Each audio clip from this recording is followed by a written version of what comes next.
Hi everyone, welcome back to my next video. Today we're going to have a real treat. We're talking to a new friend of mine, Elissa. Hi Elissa. Hi Bob. And Elissa, tell us how long you've been in the road. I've been on the road about 5 or 6 weeks now. So pretty new. Yeah. And you're in a car. Yes, 2002 Toyota Avalon. So that's, how's that going? So my first thought is, it's hard to live in a car. How's that going? It's going. At the first night, I was kind of in denial, like, wow, this is really happening. You kind of get used to it. I really wish I had, a lot more headspace. Oh, yeah. I took out my passenger seat, and so I have a bed, so at least I have somewhere to sleep. But the bed is only about 5'7" long, and I'm 5'9". So, yeah, it's interesting. There's a lot of curling there. Yeah. How did you end up in your car? I've been wanting to do this lifestyle for as long as I can remember. I'm talking like decades, way before van life was a hashtag on Instagram. And I kept waiting, making excuses. One of the excuses was, well, I need to wait until I have a big fancy Class C or, Class B. And I just got really tired of waiting. And so I'm like, I'm just gonna go. And this is what I have right now, so that's what I'm in for now. Is this kind of a trial? And you're going to move up to something nicer and bigger, or? That's the hope. Yeah, I would like to get a Class B. There's pros and cons. Some of the pros are, I can drive not past the speed limit, but I can drive fast, on the freeway when I'm passing all these huge rigs that are going very slow. Right. Gas mileage, that kind of thing. And still if you ever need to be in town, you can be in town. Parking. Yeah. Yeah. Parking, driving a big rig around town is no fun, and this would be easily done. Right. So yeah, there are always pros and cons. Are the pros outweighing the cons so far? For me, yes. Just being out here makes it all worth it. Just that alone.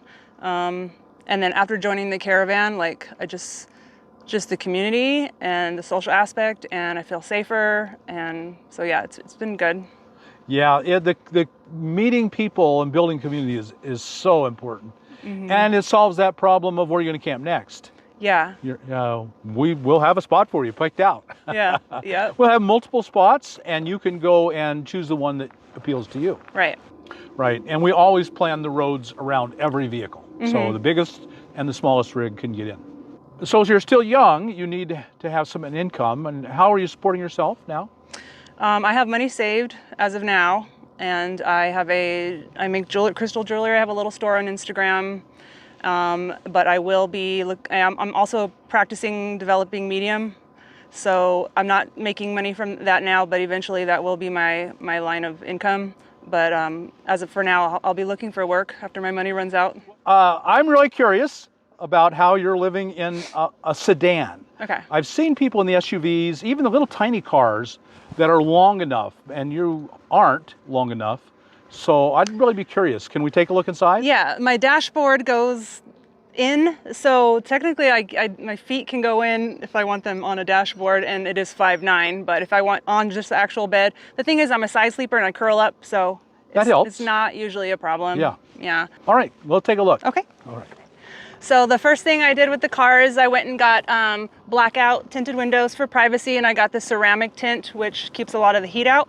And then I got these rain guards so that I can keep my windows cracked for ventilation. Then I had somebody take the passenger seat out, and then I had somebody build me a custom bed frame with like plywood. And then I cut out foam slabs to make a bed. So yeah, so underneath is totes like this with clothes and books and shoes, my shower bag, and yeah, and just a bottle of coolant. That's essentially what's under the bed. And then in the corner, I left open in the back seat so that I could sit back there and kick my legs up on the bed, so I have somewhere to sit other than the front seat and other than the bed. So you kind of lounge sideways? Yes, or sitting like Indian style. The back seats, they don't look like it, but they are spacious. Yeah, I can definitely sit back. I put that pillow behind my back. It's a foam pillow, and kick my legs up. And that's where I sit and do my Zoom meetings or whatever. And then I leave the front seat open as well.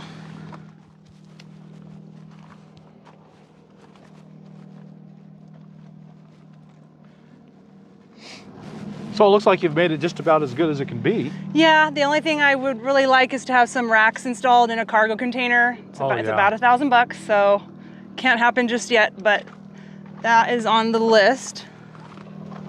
So I went and got a Canyon cooler because they can hold block ice up to a week. This is just all my jewelry. I just don't have nowhere to put it. I hold 10 gallons of water. I just fill my water up in the machines that are in every town.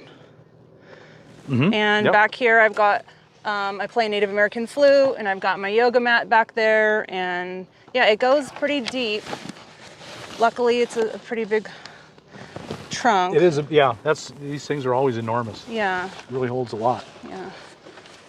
So this is the bathroom tent and the outdoor toilet.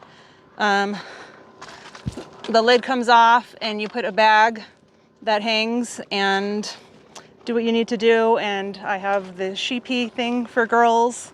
And for showering, I use Planet Fitness. You're using a Jackery for solar, it looks like. Yes. This is just the Jackery 240 for now. I might get a bigger one later. And then I just have their compact solar panel, you know, that has so it just rests on the ground like that. And it's enough to charge my phone and to charge like a mini cooler, like a little mini AC. So yeah, so far it's been plenty. So you've covered the bases. You've got power, you got a place to sleep. Cooking, how are you cooking then? Just an outside stove? Yes, I cook on a propane stove. I actually had never assembled one in my life until the first day I was out here. So you had never been a camper? Yes, I've camped only like 2 or 3 times a year, and I was just never the one to set up the stove. Right. And I was never the one to set up the tent. I kind of just went for the fun. Right. Now I'm doing everything and building muscle. What has surprised you? So you've been out about 5 weeks, and what's surprised you with how hard it was? The hardest thing for me was stressing about finding the next place where we're going to camp. That was probably the most difficult, worrying about where I was going to go next. And now, for now, that's solved with caravans, and that hopefully you'll learn enough, and that won't be a problem again. Yeah, and if I get a actual rig with clearance, then I'll have much more opportunities because I won't have to be so concerned about roads that are rutted and washboarded and muddy, because I'll be able to take them and kind of just go more places. Right. And what has surprised you that you've loved about it the last 5 weeks? How much I do not miss the city. I do not miss living in a house. And just how happy it makes me to be outside at all times, and also how awesome all the people I've met on the road are. Everybody is so friendly and so helpful. I've had people help me fix my car. My camp neighbors over here gave me a new shower tent because my brand new one just got destroyed in the desert wind. So everyone I've come across is so nice. Very, very good. Yeah, that's. I think that kind of you speak for all of us, that the reconnection to nature and all that means, and the people are just, they make it all worthwhile. Have they made it worthwhile? Absolutely. It makes me think wow, I spent a lot of years in 4 walls, just dreaming and saying I'll do it next year, I'll do it next year, and I'm just really glad that I finally took the plunge. Very good. Yeah, that's a story that a lot of us have to say. And so people out there are going to watch this and they're going to be thinking, oh, that's hard. I don't think I could do that. Do you have a message for them? I used to think there's no way I could live in a van, or especially a car. And once you get used to it, the thing is that you're not really in the car much, mostly just to sleep. You're living out of your car, not in your car. I'm outside, I'm hiking, doing yoga, playing my flute, hanging out with people. So you won't be inside nearly as much as you think. And you can't be unhappy being outside in beautiful places one after another. Right. You just can't be unhappy like that. Right. Yeah, I agree. It's healing. Nature is so- the great healer. It so is, 100%. All we have to do is cooperate and not fight with it. Yeah. So after 5 weeks, it hasn't always been peaches and cream and fun. Are you glad you did it, and are you planning on keeping going?